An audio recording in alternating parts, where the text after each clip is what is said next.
am your teacher, Baphomet. I am also Sophia.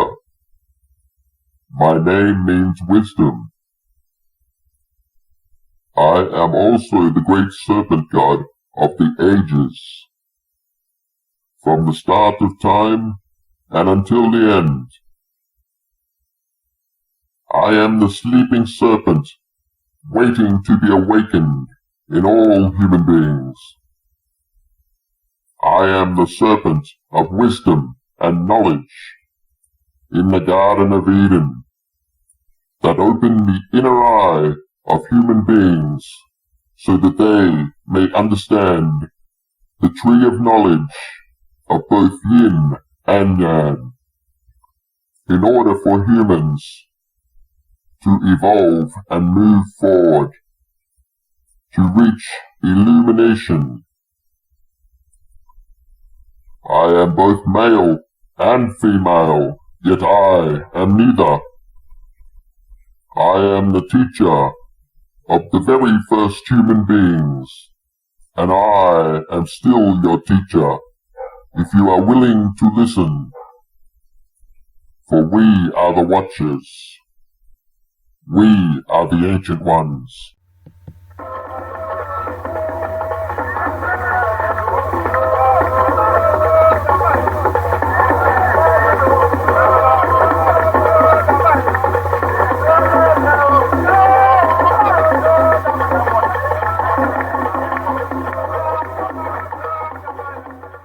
Hi guys, this is Orion. I hope you enjoyed that little bit that I just had put in there for this video. It was channeled through me by the Serpent God. I'm just going to be talking about the Serpent God in general, some of the symbolic meanings behind the Serpent God, why the Serpent God is so important, and unlike the Christian religion who turned the Serpent God into something negative, the real meaning behind the Serpent God and what the Serpent God is really all about in the serpent. So let me start. So one of the things with the serpent is it represents rebirth, renewal, and new beginnings. So if you know a little bit about snakes, you'll know that snakes, after a period of time, they shed their skin, and they shed it completely off, the scales. Then they've got a new skin and a new scales underneath, a new body altogether. This representation of what takes place with a snake can also be related to us, human beings. How, for example, spiritually, you can put it in a spiritual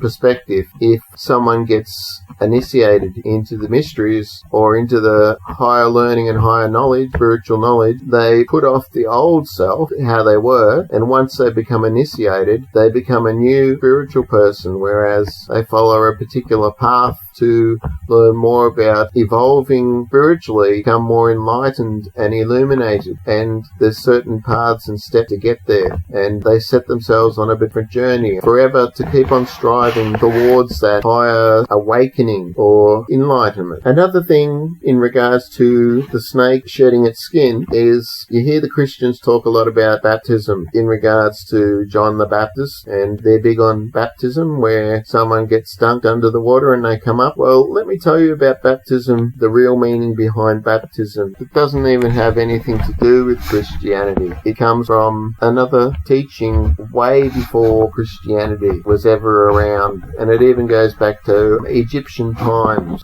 So, having said that, what baptism really means is water is symbolic for the veil between the worlds, between this physical world and the next spiritual world, which is another dimension, which is the astral spiritual world. So the shedding of the skin and then a new skin from the snake is symbolic for what takes place when our physical bodies are at the end and pass away and go back to dust, and then we cross over through the veil into the astral dimension, the spiritual dimension, with our new spiritual body. See, we are spiritual beings in a physical world, living a physical existence in a physical physical body. And our physical body is just a vehicle for us to travel in this physical world. Without this vehicle that we have, we would not be able to be a part of this physical world or experience this physical world that is manifest if we were just in our spiritual body. So we needed this vehicle to experience these things that physically for this short time that we're here. And this in itself is a blessing. We were first originally spiritual beings, and then we came here to have this physical experience, which is something that not all spiritual beings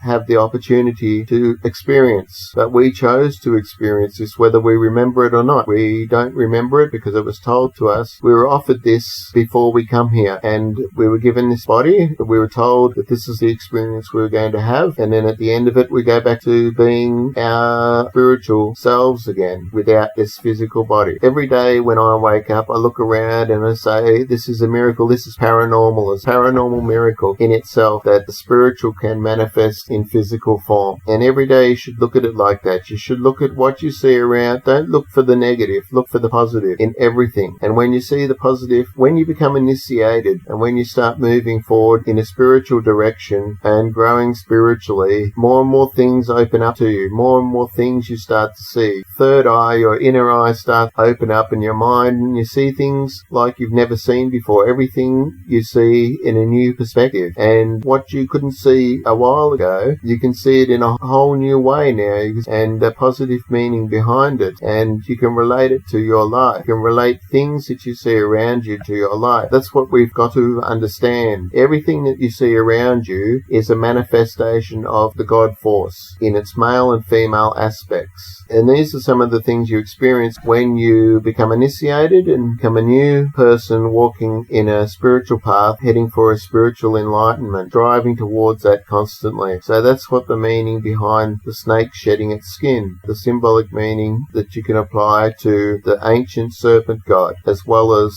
the explanation that I said where water is also symbolic for the veil between the worlds. So when you let go of your old physical body and transition through the veil into the next world, which is the spiritual world or the spiritual dimension, you'll be there with your spiritual body at that particular point in time. So whenever your time is right to do that, when you've finished having this experience that you're supposed to have here. Another thing the Ancient Serpent God is connected to, relates to, is a vital energy, the Kundalini energy. If you understand yoga, you understand that the Kundalini energy is often called the serpent of fire, or is often called the sleeping serpent that is at the base of our spine waiting to be awakened. And once it's awakened, people go through many different experiences. Once you've awakened it for the first time, it might be just a tingling up through your spine, it might be a dizziness, it might be seeing things for the first time that you haven't seen before through your third eye. In other words, you might start to see spirits for the first time, you might feel things, it might open up different senses within you like you haven't experienced before, see things on a whole new spiritual level. And that's what the Kundalini is all about, and it's about raising this energy. It's also sexual energy. It can represent sexual energy, how it curls up through your spinal column or through the 7 main chakras in your body as it goes right up into the pineal gland, which is at the top of the spine. And by the way, people, the spine represents a way of communication. The spine is a transmitter. Your spine transmits out to higher planes, and also your spine works to receive information to you from the higher dimensions where the spiritual beings are in existence. So once the Kundalini energy rises up, the pineal gland is activated. There's certain steps. You can't activate the pineal gland until you've activated the Kundalini energy. So you've got to first meditate, and you've got to learn to activate the Kundalini energy, and that's got to rise up through the chakras, and then you've got to go through each of those 7 chakras, make sure that they're opened up. After those steps, then you activate the pineal gland, and the pineal gland is often called the seat of God. Why it's called the seat of God is because this is where you'll receive intuition, where you'll receive different knowledge from the higher realms. They may communicate with you there. This is where you can get direct communication with the gods, the ancient ones as I call them, the beings in the spirit. We have a connection with them, whereas we were disconnected until we achieve this path to enlighten and go through these particular steps. steps, then you'll have a direct communication link between you and the higher spiritual being that can work with us. And they wait for you to do this. It's not like a blind faith. I suppose the intuition is a very feminine energy. It could be like the Christian's Holy Spirit, because the Holy Spirit is feminine. You could say the Holy Spirit is Sophia, which means wisdom. And that's one of my guides. Her name is Sophia, and her name means wisdom. And Sophia is actually related to the Serpent God. In fact, the Serpent God and the Sophia are one and the same in different manifestations, because Sophia represents wisdom, and the Serpent God is also the serpent of wisdom and knowledge. If you look at the Garden of Eden, Adam and Eve, for example, the serpent, I know in the Christian teachings say label a serpent as something negative that was tempting Adam and Eve, but actually the serpent is our friend, and the Serpent God is the feminine aspect, and the Serpent God is on our side, wanting us to be enlightened, the Serpent God of knowledge and wisdom.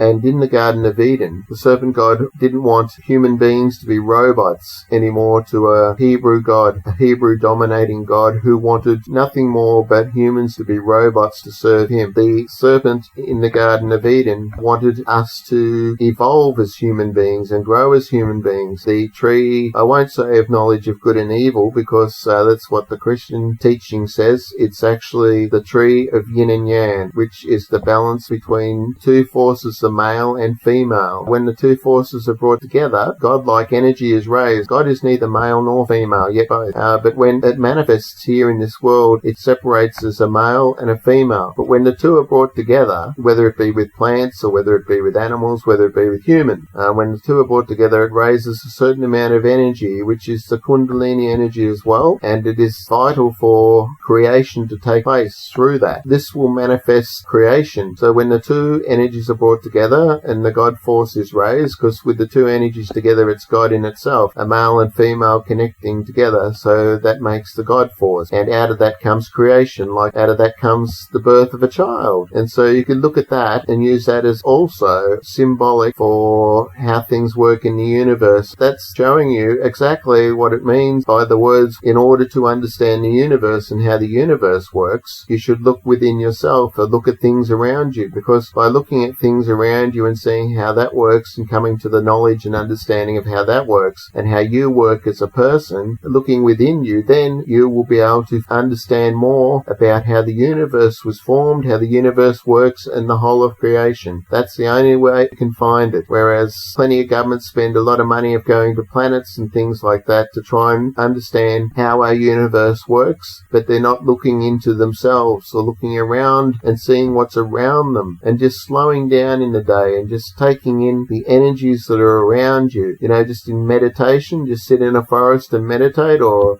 do a slow meditation outdoors. Good to do it outdoors. Feel the energies around you and listen to what they're telling you, and the voices, the small voices that are talking to you. Shut out your thoughts and just listen, and eventually you'll hear the voices telling you things, and this is your intuition, opening up of direct communication with the higher gods through the pineal gland. And the third eye that we have, the third eye also connected with the pineal gland, as well as it's connected with the eye of Horus or Ra. And if you cut the pineal gland straight down the middle, looking at it sideways, it actually looks like the all-seeing eye within the triangle, the Egyptian eye. There's a meaning behind that, and there's a connection to that with the higher planes and the higher gods, the ancient ones as they call themselves, that I call them, and they tell me that's what they're called, the ancient ones, or the old gods, the original gods, the true gods that came way before Christianity. Christianity turned some of them into demons, demonized. These are the original gods. These are the true gods, the ancient ones. And these are the ones you'll have contact with. Whereas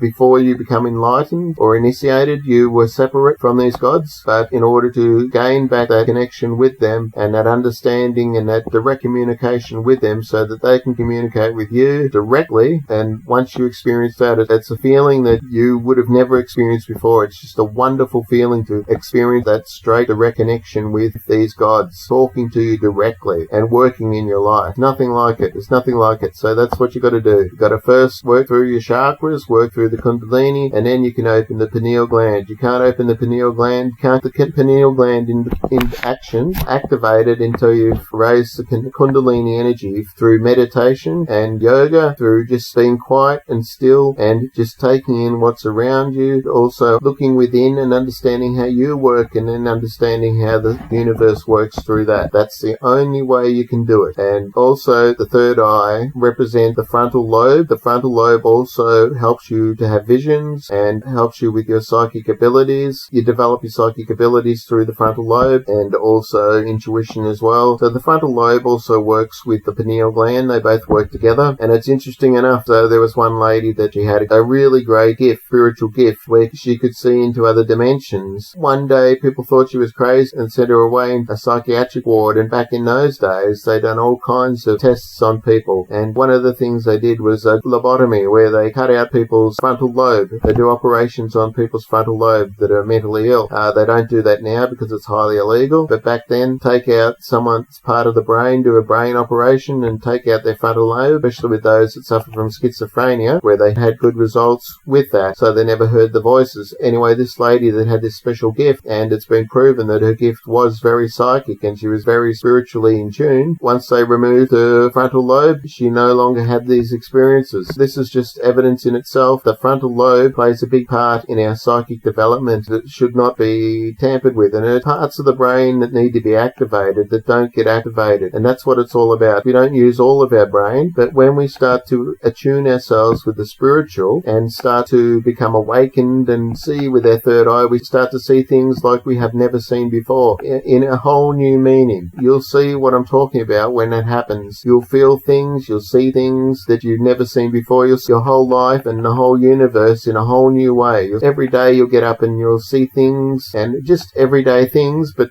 you'll see them in a different light, in a different way, and that's what enlightenment's all about, illumination. And then you can put these things into practice, into action. So getting back to the Serpent God, the Serpent God represents the balance of the negative and the positive. The yin and yang represents healing, transformation, life changes, primal energy, spiritual guidance, which I've talked about, enlightenment, knowledge, wisdom, personal growth, sensuality, pleasure, and fertility. So I've talked a little bit about the sensuality aspect of the Kundalini spirit and the connecting of the male and the female, perfect balance between that. So that's the main thing us humans are here to do. We were put here to have a direct communication with the higher powers and these gods, and this is the way you can do it. And another thing is to have a physical experience. Also learn to balance between the negative and positive, to balance it out properly. So you can't be too far on the left-hand path, you can't be too far right wing, you have to be somewhere in the middle. Balance it out. Balance is the key. So the middle pillar is the way of balance. That's what it's all about, balance. Lastly, I just want to say that thank you for watching this video, and I hope this has helped you and that you've received something out of this video that might help you to understand a little bit more. If you want to find out a bit more about all this spiritual things and teachings that I'm talking about, visit my website and go to the page, The Modern Esoteric Temple of Baphomet, where you're going to find this information that I'm talking about with you here. This was just like an introductory to it, talking about the Ancient Serpent God, an introductory to the Modern Esoteric Temple of Baphomet, and you can find that at my website, because Baphomet also works in with this. The different symbols that are shown on Baphomet that are symbolic for different meanings is like a roadmap